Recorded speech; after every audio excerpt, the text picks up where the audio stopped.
Episode 3, This Week in FredNats, our off-season podcast commemorating the 2024 championship season, letting everybody know what's going on here in the off-season. Eric Bach, voice of the FredNats, Robbie Perry, general manager of the Fredericksburg Nationals. It's been a minute, Rob. I know. We got, by the time this airs, we got a big football game coming up. Our two teams. Oh. Buffalo versus Detroit. Is that going to be this weekend? Uh-huh. Oh, boy. Oh. Trouble in paradise here. Vibes are good right now. We'll see at the next one how it is. We'll see. Home game for the Lions. Let's hope they can pull through. So what's been going on? How you doing? It's obviously we're in the full, holiday season. We had an incredible Black Friday. We had our best Cyber Monday ever for the store, which is awesome. It's all being fueled by team merchandise. Yeah. People are coming in. It's coming in hot. We got some awesome, really cool ticket bundles as well. Some holiday ticket bundles that are going to run through the new year. January 6th is going to be the last day to hop into this new bundle. We've never done anything like this in our entire history of the Fredericksburg Nationals, but we're running this unique bundle, something we actually stole from the Nashville Sounds. But it is 10 undated ticket vouchers and a hat from the team store for only $125. So it's pretty hard to beat that, especially it being undated vouchers. You can pick the games that you want to come to. This is from a planning standpoint, full swing right now. There's a bunch of themes and giveaways that I kind of want to tease, but we're right at that. We'll save that for the next podcast. Yeah.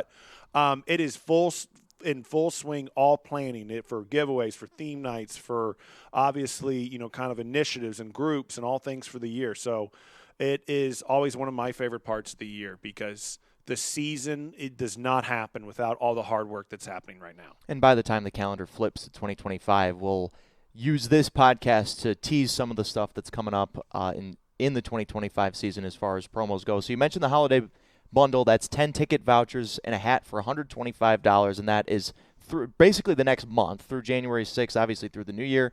And then obviously holiday shopping is a huge thing in the team store. The championship card set just arrived. It's just the guys that were on that playoff roster.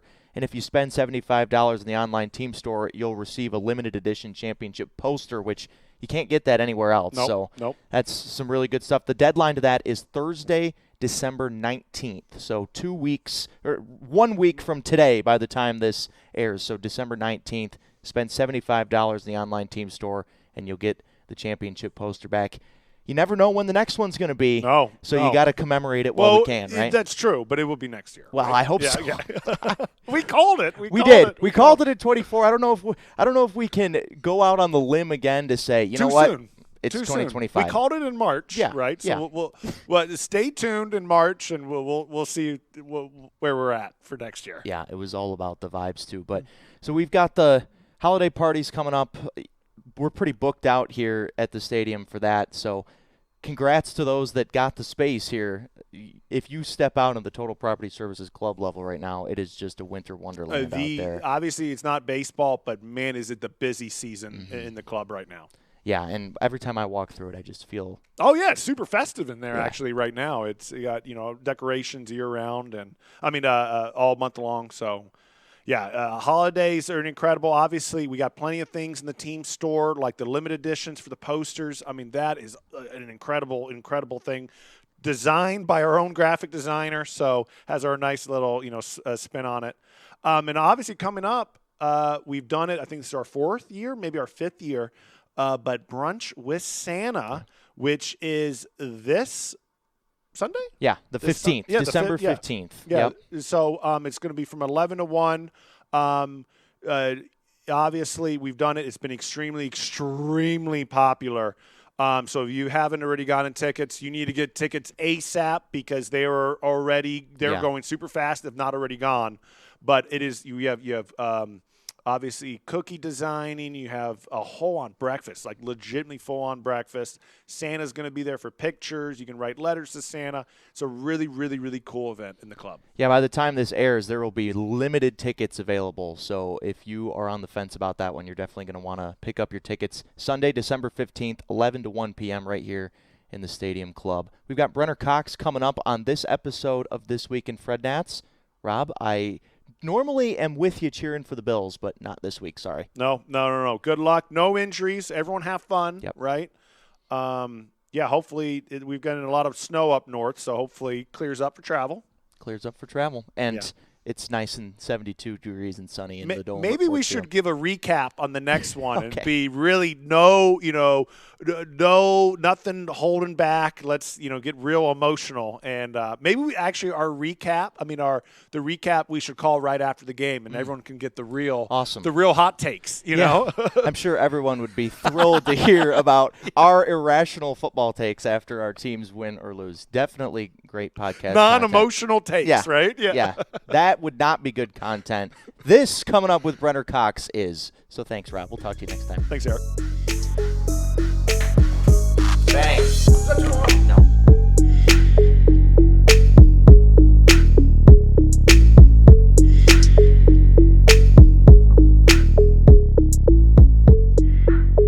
All right, we are so happy to welcome guest number 3 on This Week in FredNats. It's Brenner Cox, key contributor to the FredNats 2024 Carolina League Championship run. Brenner was with the team from opening day till the trophy was raised.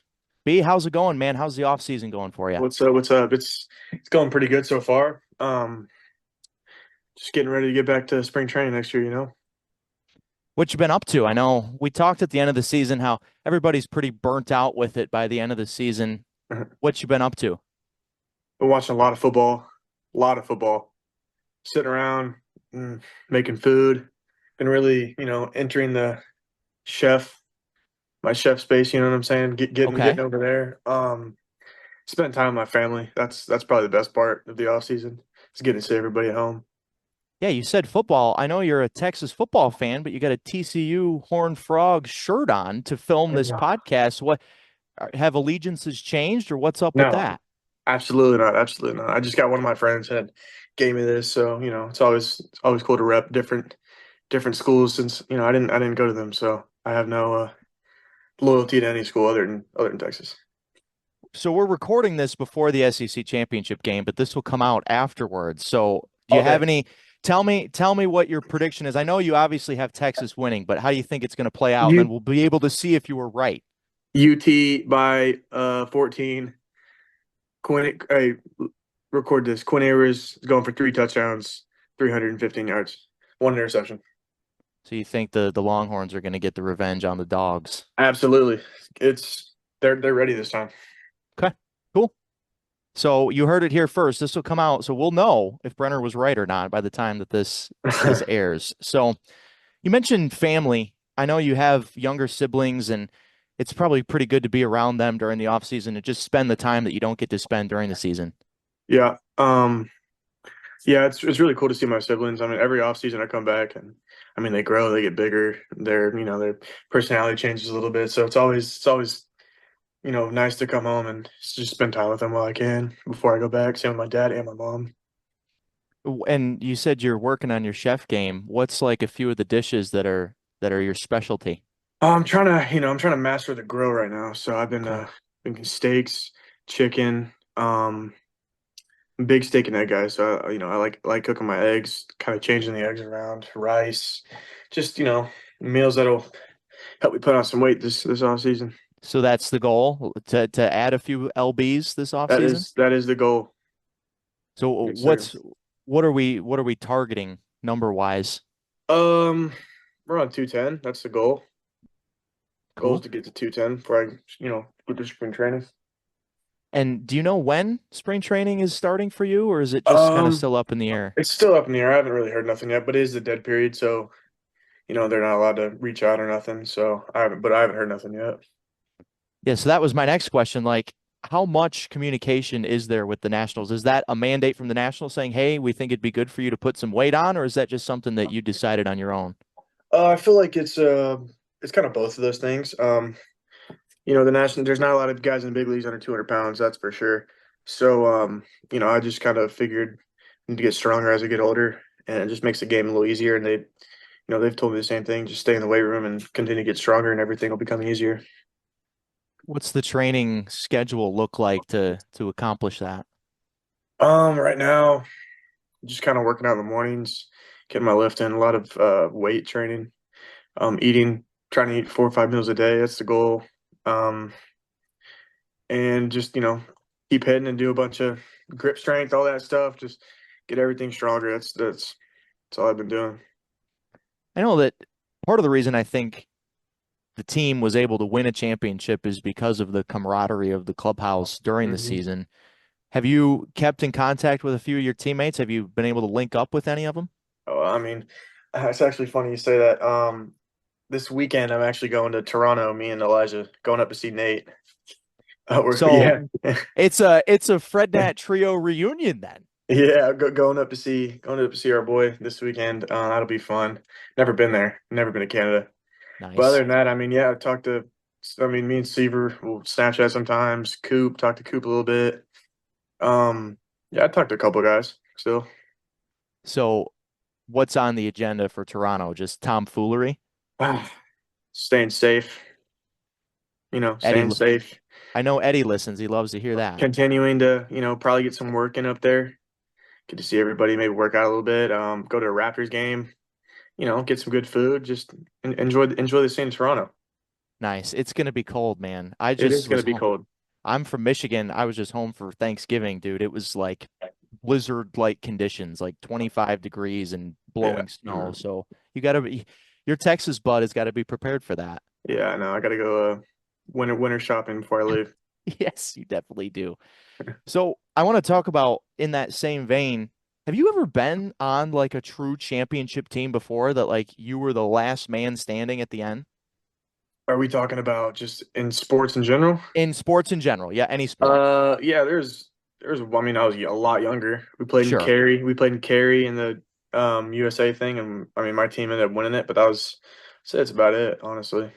So this was a pretty unique experience for you, especially that long of a season, 140 some games to Yeah, finish it off at the end. yeah, it definitely was. I mean, I've never experienced anything like that for sure in the baseball.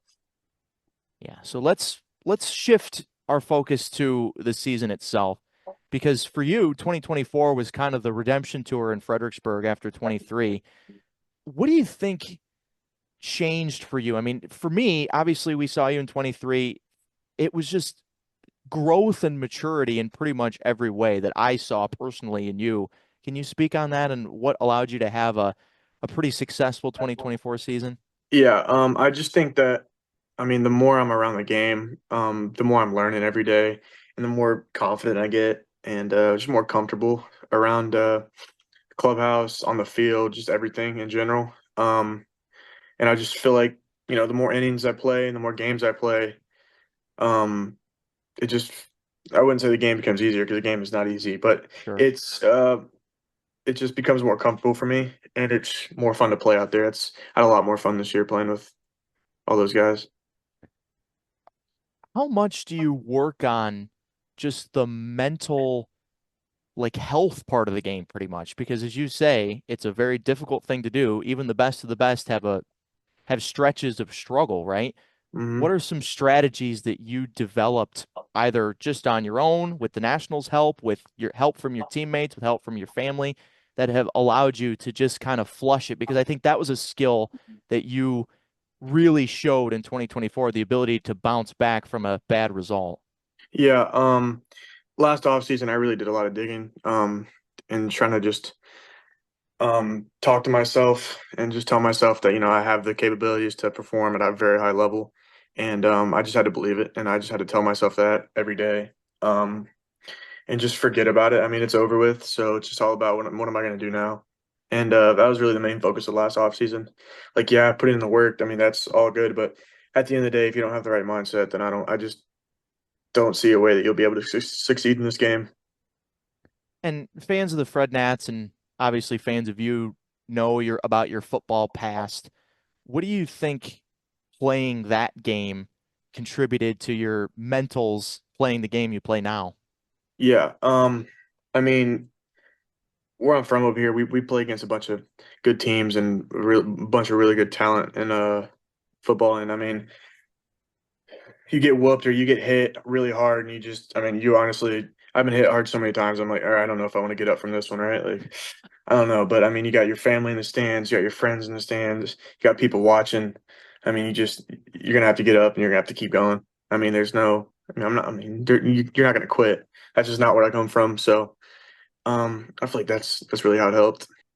One thing that I admire a lot about your game is your attention to detail and your focus on your defense. Obviously, the results are going to be what they are at the plate, whether they're good or bad or otherwise. But, defense is a little bit more of a controllable part of Yeah. baseball. And I think that that's something that you have been able to focus on well. Is there a baseball inspiration for that, or is that just something that's kind of always been inside of you? Um, I would say I mean, pre our outfit instructor always talks about like you can always control what you do on defense.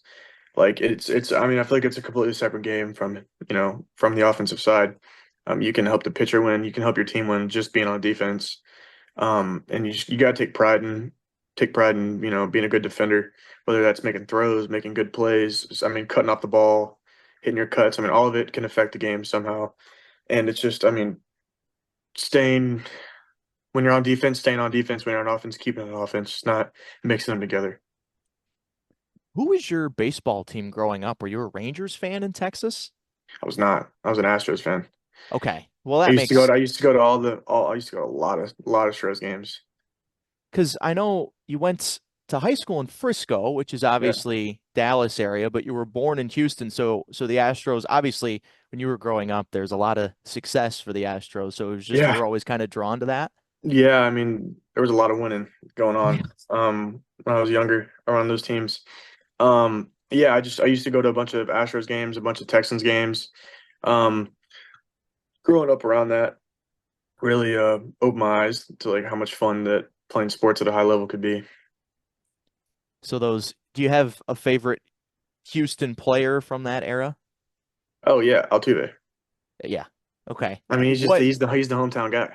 sure. What specifically about him do you admire other than, he's Oh, just kind of the dude. face and leader of that Because I mean, franchise? when I was going to those games, I mean, he'll walk out there 30 minutes early, say hi to everybody. Like he's just really cool with everybody. He doesn't show up any other kids, any of the other play. Like he's just really nonchalant guy and just, I mean, goes out there and on any given night he'll go hit 2 home runs, or get 4 hits. So it's like it's fun to see that. And he's 5'7" or whatever.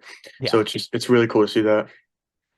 Funny you use the word nonchalant because a little bit later we're going to go through a few clips from your season in 2024, and I think the theme of them watching just you and your body language and everything that you're doing out there is somewhat nonchalant. It's not that it's bad effort, but that's just kind of how you play, right? Like your Yeah. max effort comes off nonchalant in some ways. Do you think Altuve had some influence on that? I have no idea. I don't know if that's where I got it from, but um I just feel like I'm not trying to toot my own horn here, but when I'm moving fast or I'm running the ball or whatever it is, I just feel like I'm really smooth when I'm running. I just kind of like I'm gliding around. Not that I'm like, even if I am max effort, I feel like I don't make it look like that, which is I guess is kind of cool. No, I totally agree. And we'll see. There's a specific clip that we'll talk about later that will bring this back up when you steal a base. And it's just, you got dirt churning behind you. And then you stand up, it's like, yeah, okay, I just did it. Like that's what I really enjoy about watching you is that it's like pedal to the metal, but then it's like, oh, yeah, I just did it. Right. So we talk about the FredNat clubhouse, and obviously you guys have stayed close given that you're going to Toronto with one of your teammates to visit another teammate. We talked a little bit about this during the season, but what do you think your role was in that clubhouse that allowed, the cohesion that we saw that led eventually to a championship? Yeah. Already had been there since the previous year. I just felt like me and a couple of the other guys that were already there last year too, just kind of putting it all together. And just knowing that everybody in the lineup had our back no matter where you were. And just knowing that you'd be the one to get the job done because we all believed in each other and we all knew that, we had a good squad. And I think it also helped that we were all pretty good friends. And last episode we had Seaver on. You mentioned that the two of you still keep in contact some. He and I talked about when those draft class guys showed up, their ability to kind of pretty quickly integrate themselves into that clubhouse and just allow for cohesion and gelling and allowed that specific group with the draft class guys to go on the playoff run that you guys did. Right. What about that group do you think enhanced the product other than the fact that they're really good players? Yeah. Um, I mean, those guys, Seaver, Loma, Baz, and even some of the pitchers. I mean, they're fresh. They had a bunch of energy coming in, so it's just, it was really, really cool to see that, and just bring us all up because some of those guys get those back end games, they get a little tiring, and just having those guys there just keep everything fun, keep everything light, and they're really good ball players, so it was always cool to have those guys there. And what do you think the skipper, Jake Lowry's role was in all that? Because you mentioned you were a returner. He was back for his third year last year. He knew the place. Obviously, you guys spend a ton of time with him at any Yeah. level in spring training. But I think he was kind of the straw that stirred that drink, wouldn't you say? No, absolutely. I mean, Jake's awesome. He's a He's good the dude, best. great manager. And he just every player gets along with him really well, and he's just a good manager. I mean, there's nothing really much else to say about it. I've heard other guys use the phrase players manager. Oh yes, exactly. And He's a player's and manager. but tell me in your view what that actually means. That he played for a good bit, so he understands the players' mindset and the players' bodies and what we're going through, and he just understands it and he implements that in every day. From work, from cages to whatever it is, defense, because he's great. If he sees this, great defensive coach, by the way, in the outfield. Yes, very good. So he Um, definitely helped you with that too. oh yeah, oh yeah, So, I mean, for me, as somebody that was in the clubhouse every day, but not like in the group, right? right. I see all of you, it just seemed like he was able to still have that kind of aura of this is the guy that's in charge. This is the guy that's, Yeah, that we all need to listen and pay attention to, but also in a absolutely. way that he was friends with everybody, right? Yeah, I mean, yeah, he was really good, really easy to get along with, but at the same time, we're in the game and he tells me to run through the wall, I'm going straight through it. I mean, Sure. I'm not gonna ask him why, I'm not gonna ask him a question, I'm gonna do it for him because I mean, I know he cares about us, and so I'm gonna give him 100% when I'm on the field. And we'll look at a couple of your home runs here shortly, but we see he comes up with the handshake with everybody, right? And Yeah, yours is one of the more simple ones. Like, yeah, it is. how did you two land on that? Um, we did it last year. We came up with it last year. It was just it's actually funny when I was watching the Astros when I was younger. Kyle Tucker does that one. So Okay. you go like you're gonna hit his hand, and then I just swipe under it like I like fake like I'm gonna hit it, and I just go under it. So that's where I got it from. These Nationals fans listening are gonna just love all these Houston Astro mentions that we Not anymore. no, Not a fan of the Astros no more. no, yeah. Hey, share the facility. That doesn't National. mean that we share the allegiance, right? Yeah. No, Exactly. I'm a national. I want to also talk about your relationship with Mike Habas, the hitting coach. His first year in the Nats organization, Hmm. none of you guys knew him coming in. I mean, he knew more of the guys on the Milwaukee affiliate Carolina than he did you guys before the season started. Yeah. Obviously you had a different hitting coach in DY who was in Wilmington in 23. How quickly were you able to kind of forge that relationship with Mike? And obviously, it worked out well. Yeah. Me and Mike definitely got along pretty well. He's very very big into the mental side of hitting. So I mean that is that's what I was practicing on. That's what I was focusing on coming into this year. And I mean just him being able to give that confidence. He'll boost that confidence and he tell you everything that will help you perform, and also being a good hitting coach. So I mean it helped me a lot. Him being able to talk to me. I mean like get stuff that I didn't know off of him, and he'll just tell me everything I need to hear. And hanging around batting practice every day like I do, you hear and see how the operation kind of works. And it just seemed like to me that it was a very collaborative, like, you know, player input situation as Yeah. well. Am I reading that right? Yeah. For sure. I mean, he keeps things light during the season. as in like light and fun. Everything's, it's really enjoyable to be out there and be hitting with them. We're joking around, but we're also taking things very serious at the same time because that is our craft. But I mean, it's just a good time being in the cages all That's throughout what the year. I observed. It's like everyone enjoying this kids game that you guys are getting paid to Oh play, yeah. but it's also, taking that as seriously as you should take it, given the money that's involved in this whole situation. I just think that that was a really good combo. I want to ask a question now about the exterior of Fredericksburg in general. Obviously, you spent parts of 2 seasons here. What was your experience like with the fans, with the community, just Yeah. kind of living here for Yeah. several months of your life? The fans are awesome, man. They're really loyal. They're really nice. I'll go to the gas station right by the stadium and walk in there. If somebody recognizes me, they'll normally cover it. And I'm like, hey, you don't got to do that. But they're always like, no, don't worry about it. Like, so they're really cool. The downtown scene, the restaurants, everybody's nice. Everybody's very welcoming there. It's honestly a pretty good city. They got really good food options too, so I like that. Yeah, definitely. That's one thing that people who haven't been to Fredericksburg don't know, that it's like a great local food town, right? I'm a big foodie, and I had a lot to eat there. It was great. What are some of your favorite places? I gotta know. So there was a diner. Okay, I forgot. It's been like 2 or 3 months, but Sure. there was a diner there. A great. I used to go there all the time. Me, Green used to go there sometimes. And there was a place downtown and a steakhouse. Yeah, Fahrenheit, but no free Fahrenheit. press. But yes, That's a Fahrenheit is the best. Yes. that's a good one too. I mean, there's a bunch of good stuff out there.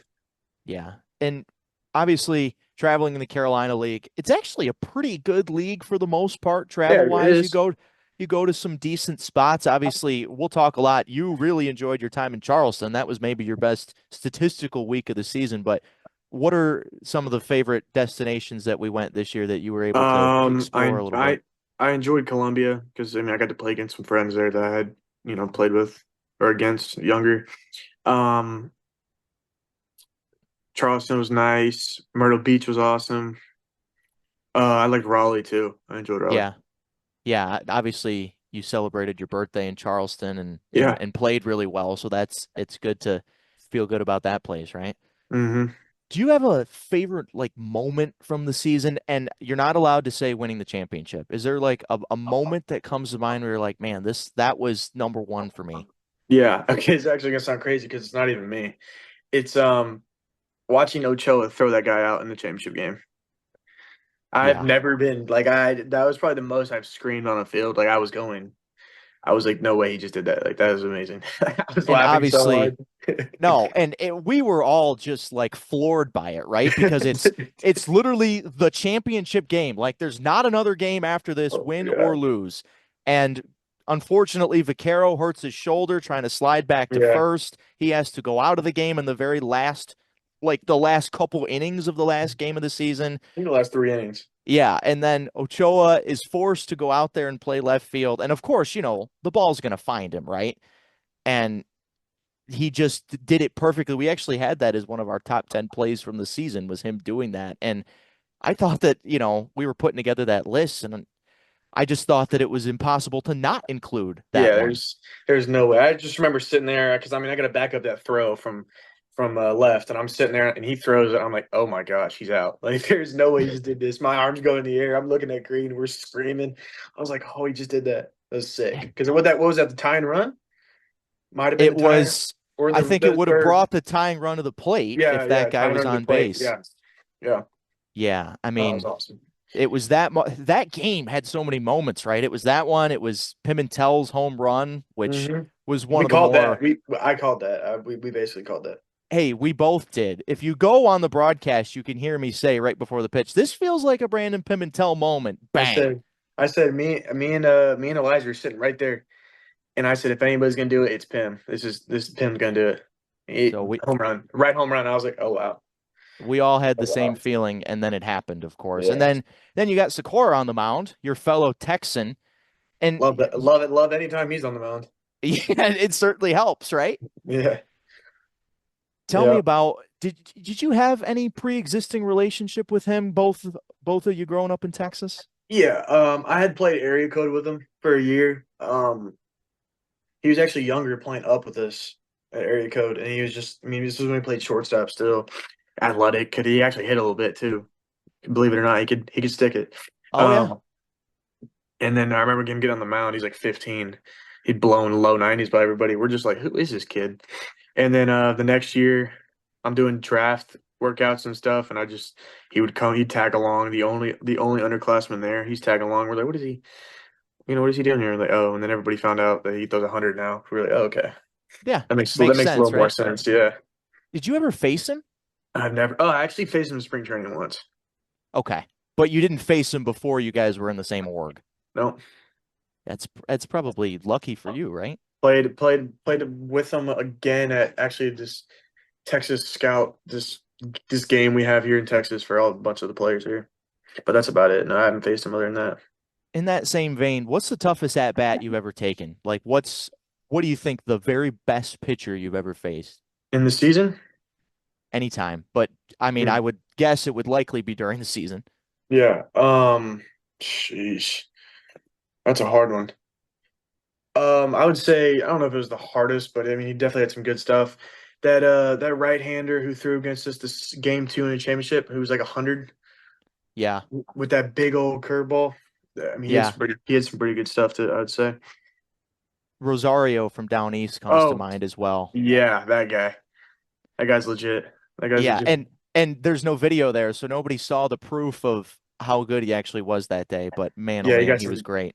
splitter, slider, curveball, fastball at 100. I mean, yeah, he had all of it that day. Yeah, he was really good, and he had the shadows working for him. It was just like Oh the my God, perfect I timing. don't ever want to play there again, dude. Well, good thing you won't have to because that stadium is now not in this league anymore. So Awesome. anyway, let's look now to some of the clips from 2024. We've got some of Let's do it. Brenner's best moments queued up here. Let's just open group number one. It's your first four-hit game of your professional career. It was on a education day here in Fredericksburg, Oh yeah. mid-April.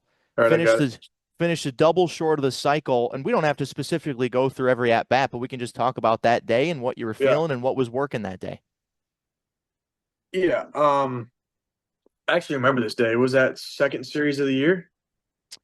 Second full one of the year, yeah. Second full series of the year. Yeah, I had, I didn't get off to a hot start the start the season. So I just kind of went into this at bat. And I remember Mike had told me just stay on the fastball, and just get ready to hit. So I mean, that's what I did. Just kind of went out there, was ready to hit the heater and got a bunch of pitches in the zone that I was able to hit. I think the first two were off the starter, but then the third and the fourth were against two different pitchers. So it was four hits against three different pitchers.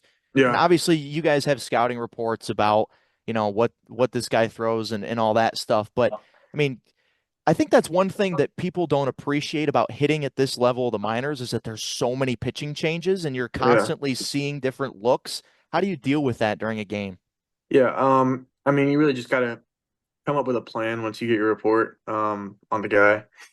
Like depending on what pitches he has, I mean, you got to come up with your plan. You got to stick with it. You can't change up mid at bat. I mean, like I said, these pitchers are trying to figure it out as well. So just try and stay on a pitch to hit and get something in the zone. And that's really all you can really do. Gotta imagine it's somewhat difficult to keep the faith of sticking to a plan when, you Yeah, get a pitch to hit and you don't hit it. Like yeah, that's got to be a tough mental thing during the middle of an at bat. Like, oh, that was a good pitch to hit, but now I have to be ready for the next one.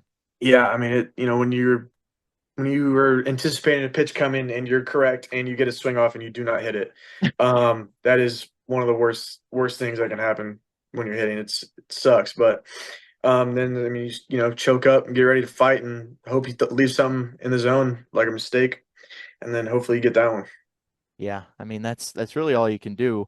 That As we is all look you can do. as we look ahead in that same group, so we got the four hit game, and then later that month the four assist game that was part of our top 10 plays of the season. Now, obviously, there's some really poor base running that contributed Yeah, to the four assist game, but I mean that was the most by far that anyone had in a single game in the Carolina League in the entire season. So I want to talk about one of the specific plays that maybe is the worst base running gaff of the entire thing. When on a base hit, the guy starts at second and then ends up going back to second. But I think you contributed to it because of the glove thing and you faked him out, right? You faked him. I was about to say, no, No, we practice that deke. It's called it's a decoy.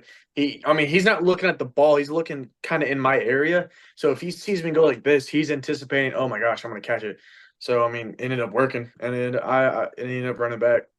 and on video and from the press box, it's easy for us to say, oh, we can laugh at this guy for being so dumb because there was no chance that you were going to be able to catch that ball. Right. But I do think that, you talked about the details of playing outfield. That is definitely one that you pulled over on that guy for sure. Yeah, for sure. So, I mean, did you know, like, after about the third one, did you, like, realize, like, my God, I'm just throwing guys out left and right in this game? Yeah, I had a feeling. I actually felt that once I threw the first guy out, and then I threw the guy out at second base. I was like, all right, surely enough, they'll stop running, right? And they just they didn't. So And that was the longest game of the season. That went 13 innings, 13 that innings. Yeah, Sunday I remember game in that. Delmarva. I mean, classic getaway day, 13-inning game, right? That's, I mean, what it wouldn't be a getaway day with the FredNats if it wasn't. Amen to that, brother. All right, let's go to Group 2 now. Now we're talking Charleston. This is big road trip in May, a week in Charleston and a week in Myrtle. Awesome times for everybody. Won the first series, split the second series, but I want to talk about it. And you told me beforehand when we were getting ready for this that this is one of your favorite moments of the season. The first one, the 10th inning home run, 3-3 ball game. It felt like all those games were up for grabs that week in Charleston. Yeah. And that was obviously a huge swing. You were the first batter of the 10th inning. Obviously, you got the ghost runner at second, but tell me about that at bat and that sequence and that swing that you were able to get off. Sorry, I'm trying to pull it up right now. There it is. Yeah. Yeah. I mean, this closer was good. He had a rising fastball. Slider was sharp. What I had felt off 3-4 pitches before this. Yeah. Mm-hmm. And I was just trying to stay locked in and get something in the zone to hit. And move him over. I had no outs, so just Right. do a job here, put the ball in play, preferably to the right side. And these games were actually pretty chippy. I mean, they're these between both sides. They got intense, and I mean, you let that slider up in the zone, and I hit it, and I was like, oof.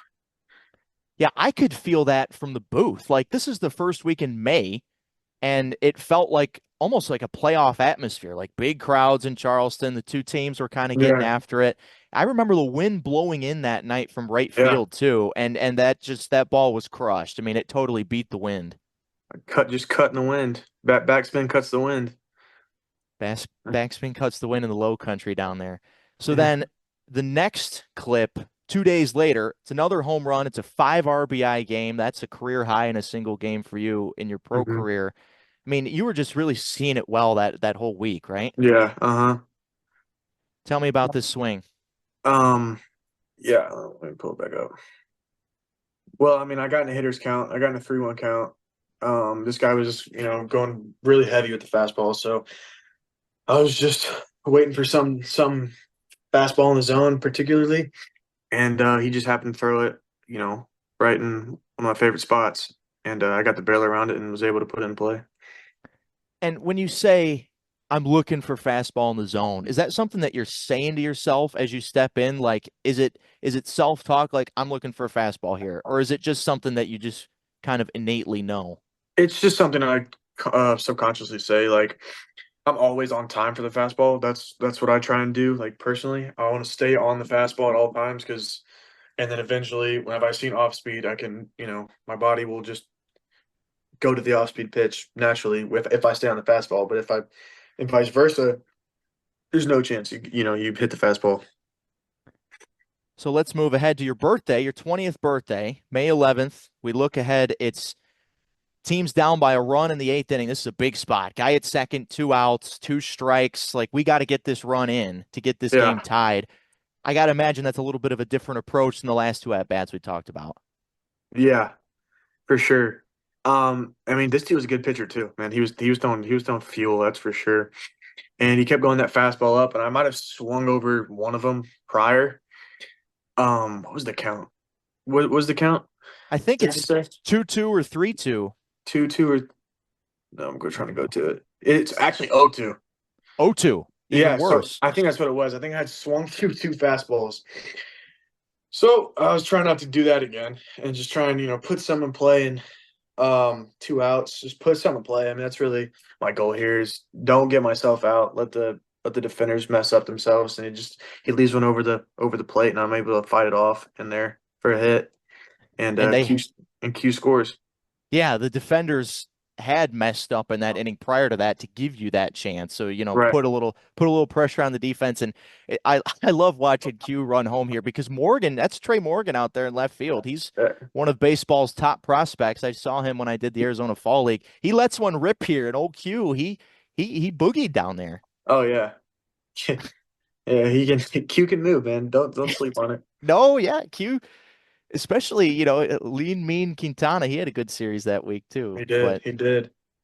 all right, let's go to group three. We go ahead to it's a go ahead home run, and it's a high fastball. I mean, that thing that thing's not if I'm remembering right, I don't even think it's in the zone. He yanked that one to the pull field. And I also remember about that day, you told me afterwards that, you had family in town that weekend. It was in the Carolina series, and they left like right before that happened. As soon as they left, you hit a bomb. Yeah, I'm not gonna say any names because I don't want to piss anybody off. But I did have some family there, and they said bye to me the inning before. The Yeah. inning before this, as I'm running in to go hit. Um, they told me they're leaving. I'm like, all right, well, I'll see you. I guess I'll see you in whatever, a couple weeks, couple months. Next at bat, home run. I'm like, wow, I couldn't have done that a little earlier. Tell me about the swing though. Yeah. Uh, Prior to that at bat, I think I might have rolled over to lead off the game. Or actually I hit a line drive, but my hands were a little tight. I was just getting a little, squeezing a little bit, and I just remember Mike telling me, he was like, "Hey man, just stay calm and have loose hands up there. Just do what you do." I was like, "All right." Go up there, fastball up, loose hands, and I got to it. I was like, "Well, all right, that worked." We'll take that. Yeah, well, in the 2-0 count, so I was just waiting for him to, give me something to hit. And then the second clip in that group is the home run robbery. And we don't have a fantastic shot of it on the video, but I want to spend a little bit of time here Yeah, breaking down what a home run robbery, like some things that you have to do because you pulled that thing out of the bullpen. Like that yeah, thing was going over the wall if yeah, you weren't there. And j walk me through the mechanics of what you have to think about if you're yeah. gonna rob a home run like I that. mean, we do practice that, so like, I don't want you to think that that's just like just I happens. Like we, I figured you did. we do practice robbing home runs. Yeah. I've never got a chance to do one on this field or this fence, but I mean the fence isn't very high and I'm pretty athletic, so I thought it was gonna be pretty easy to get over the wall there if something did happen. Ball gets hit in the air, he hit it pretty good. He actually pimps it, so He did. too bad for him, but he pimps it and all I see is the ball in the air. I get back to the fence, hand on the wall, look up, and I'm like, oh, I got a shot here. So I just kind of wait, get down like I'm about to jump, and I just see it, jump, get it, reach over, grab it. And I hear the whole bullpen going, no way. They're just like, oh my, they're letting me hear it. They're like, are you kidding me? Yes.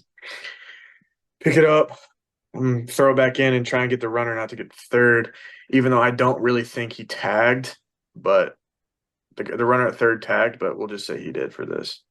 Yeah, one of my favorite parts about that clip is afterwards you see the bullpen guys. There's a bunch of surrender cobras out there. Like, I Oh, can't believe that he did that. yeah, they were not happy. So hand out for the wall is kind of the first step of like we got Yeah, to find the wall. yeah, you got to get a feel for the wall, and you don't want to get too close to it because if you do, it'll just hug you, and then you see those guys who can't even jump. They're just like, and they get stuck on the wall. So that happens if you get too close. So you got to have some separation there. And it's a hard thing to practice because, as you said, there's not a ton of opportunities to rob home runs in this specific ballpark because if you get one out to the short wall, it's probably going out at that point. Yeah, yeah. And so you had that opportunity to do so. So it's how far would you say? Like 4 or 5 feet away from the wall so you don't jam yourself up against it? I would say about 4 feet. That's a solid guess. Yeah, And about then 4 feet, and then it's get up, it's it's just get up after that. I love it. So get up and now be athletic. now I want to move to the playoffs because you mentioned about the leadoff stuff, and that's something that we didn't really talk about. You hit all over the place Yeah. during the season in the order, but towards the end of the season when the team went on the playoff run, it was pretty much primarily leadoff for you. Yeah. We talked about it a little bit during the season about your leadoff hitting mentality. Can you speak on that? Because in the two Carolina games we see here in Group 4 of in the first inning of the first two playoff games, it's leadoff singles for you, and you came around to score both times in the first inning to kind of set Yeah. the tone for those games. I mean, it was a sweep in that series, but the two games were very close and competitive. Like it easily could have gone the other way. Yeah. Tell me about how your approach to lead off those playoff games. Yeah. They were definitely I feel like they were high intensity for both of us. Both teams really wanted to win those games, Yep. their side and ours included. As a leadoff hitter, I mean, working with Jaime on the bunt and stuff and just talking to Jake and, all those guys, I have a pretty good walk ratio. So, my job is really just if I take a walk, if I get one, if he throws me one over the zone, you know, squared up. So I honestly didn't lead off. I don't care if I walked or get a hit. I just wanted to get on base because I know I'm dangerous on the bases as well. And I know once I get a second, if a hit, I'm going to score. Like I don't, doesn't matter where it's going to hit. I'm probably going to score. Um, so I just know, my main focus hitting leadoff is getting on base. And let's look at the first one, the very first play in Group Yeah. 4. It's the first inning of the first playoff game. Clemmy on the mound had gotten out of a little bit of trouble in the top of the first to hold them off the board. And so it's time to grab that momentum for us. And we were able to do that starting off with you. Can you tell me about the pitch and the approach? Yeah. This dude actually had some pretty good stuff. Got a long arm, and it was kind of like a two seam. Everything he threw was kind of just going this way, kind of two seaming. He had actually got me with the one strike. He had went in on my hip, and it was kind of one that just kind of froze me because it looked like he was going to hit you, but it ends up in the zone. So I knew I just had to see something over the middle of the plate. Got ahead of the count 2-1, and he ended up throwing me something good to hit, and I hit it really hard. And yeah, I believe it was 108 off the bat if I go back Yeah, and listen yeah, to the broadcast. So I mean, that ball was barreled for sure. yeah, Um, and that pitcher, Rodriguez, had had a ton of success against you guys in the regular season as well. He and Sikora dueled in that game that we ended up winning 1-0. I mean, there's got to be an extra level of motivation, especially in a playoff game against a pitcher that had gotten you guys a little bit. yeah. We knew. I mean, we knew he was going to fill it up in the zone with a bunch of different pitches. Um, so it's just. I mean, he's not going to overwhelm you with velocity. So that was, that's always you got to have a different approach when guys aren't throwing, mid upper 90s, but they're 91, 92, but they got a bunch of different stuff. And that's what Rodriguez was. He had a bunch of different pitches. Um, and normally when I'm hitting lead off, for most of the time, if they're trying to get ahead, they're just trying to get a strike, start the game Yeah. off. So I know if he leads off with the ball, I mean, I'm probably going to get a good pitch to it here. And he just leads one a little bit over the plate in there. And so then in the second game, you lead off the game again. This is the top of the first inning now, so it's, we got to grab the momentum here. Right. And you get the leadoff hit, and then we see you steal second during Seaver's at bat. Mm-hmm. Um, I want to just use this time to talk about how you think about stealing bases because this stolen base that we see, obviously there's a little bit of contact there at second. I think it's a good show of your personality too. The guy kind of swipes you, knocks your helmet off, and you're just like, dude, what's going on here? But that was stolen base number 30 in total on the season for you. So Yeah. what's going through your mind when you're at first base and you're thinking about I'm going to go when I can? Yeah. I mean, Jake always gave me the green light. So that was, it's always good to have that as a base dealer. Is that how that works with Jake? It's Uh, more of a stop sign. You can go if you want yeah, to, but he might give you a stop sign. yeah. I mean, he gives a good amount of the base dealers. He'll let you have free range up there. Kind of because we're still learning. That's what the minor leagues are for. We're learning Sure. how to play the game and what we're supposed to do. So being able to have the free reign to run, but learning on when and when you shouldn't do it is learned a lot about that this year. And it's just I'm pretty sure he did actually give me the steal sign. Okay. I'm pretty sure he did because it's 2-0. If Seaver, he's got very good barrel control, so I'm assuming if I'm running here, Seaver's going to hit one, and he's going to hit it while I'm moving, so I might end up on third. I think that's what I'm thinking here.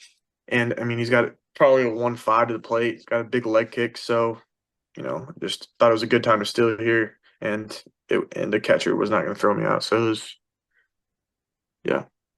And obviously you have the scouting report about what pitchers are short to the plate, what pitchers Yeah. are longer to the plate. But when let's just say, forget the playoff situation for a second. It's, a random Wednesday game in June and you're at first base and you're thinking hmm about, okay, I'm going to go. Like, what are some indicators that make you think that it would be a good idea for you to go? Pitchers timed at the plate always. That's the biggest one. It doesn't matter how good you are as a pitcher, how hard you throw. If you're, for me personally, if you're above a 135, I'm gonna steal most of the time. Um, do I have like if he's a good at picking off, then I gotta, figure out what his tendencies are and just different timings in the game. I'm not gonna steal if it's a bad situation in the game to run. Like if I'm you know, we're down three and I'm on first in the seventh, like okay, why, there's no point in me stealing here. Like Right. just just kind of understanding when the game will tell you when to steal. That's Sure. that's the best way I can put it. So it's just more of a feel thing for you. And obviously Yeah, situations are what they yeah, it are, but is. And I mean, there's sometimes when I mean, I don't know. I'm just be honest. I'm not gonna know. So Jake will give it to me. Whatever happened, I'll end up on third, and he'll tell me why it's a good time to steal or why it's not a good time to steal. And then, hmm, that's when you learn. You're like, okay, all right, I got you. that's really interesting, and that's good stuff for sure. So the last clip we see here is in game one of the championship series, and it was a huge like momentum swinging point in the game because we had gotten off to the 3-run advantage, and Kannapolis had that rally. Vaquero throws the guy out at the plate to keep us ahead in that situation. And then this is a couple innings later, and you get this base hit to move Diaz to third, and then you end up getting brought in on Seaver's single later. But this was kind of a jam job, I think it looks like here. Actually hit it pretty good. I think Okay. it was a changeup. It was a changeup. Okay. I had swung over to it might have been off the end of the bat a little bit. I had swung over one of his changeups prior, and actually the pitch before that. So I was like, well, I mean, I don't understand why he would throw it again. And he leaves it up a little bit, and then I just able to put the barrel on it and hit up the middle. That day in Kannapolis, we talk about crowds and stuff. That was a pretty good crowd that they had there. That was a good crowd. And how important do you think it was to kind of take that momentum back in that situation? Obviously, you had to string together a few things. Calvin, you and Seaver all kind Yeah. of doing it, but I mean, it was team offense to kind of take the momentum back, and that ended up securing the lead that we wouldn't relinquish. Yeah, I mean, if you gave that team any chance, they were going to stay in it. They're very chippy. They ran their mouth a lot, and I just, anytime we could put pressure on them, I guarantee we were going to do it because we wanted to win way badly, way more badly than they did. So I want to go to the celebration now. It's all done. Ochoa throws the guy out. Pimmy hits the home run. Everybody's happy. The trophy is the FredNats. Yeah. What do you remember about when as soon as the final out was recorded? Where did you Yeah. go? Did you go to center? Um, I think I just ran straight in, to be honest with Yeah. you. Or actually, no, I don't know if we did. We might have ran to center field. Me, Nate, and Green ran to center field. I'm pretty sure. Pretty sure we ran to center. We were like, dude, look at us. We're all out here at the same time. Who would have thought that? Like, who would have anticipated this? All three of us out here to win the championship. This is crazy. And then we ran in, I'm pretty sure. And then, I mean, the whole night. Obviously, the celebration was what it was in the clubhouse, and Yeah. Chris Crick kind of stirring that drink Oh yeah. in the clubhouse celebration. But did it continue? I assume it continued on after too. Um, I mean, dude, I didn't leave the clubhouse till like 2 a.m. Okay. So that was really it for me. I packed all my stuff up after, put it in my car, went back to my apartment. My apartment was already packed, fell asleep, woke up, and I was out. So the very next day. Very next day I drove home.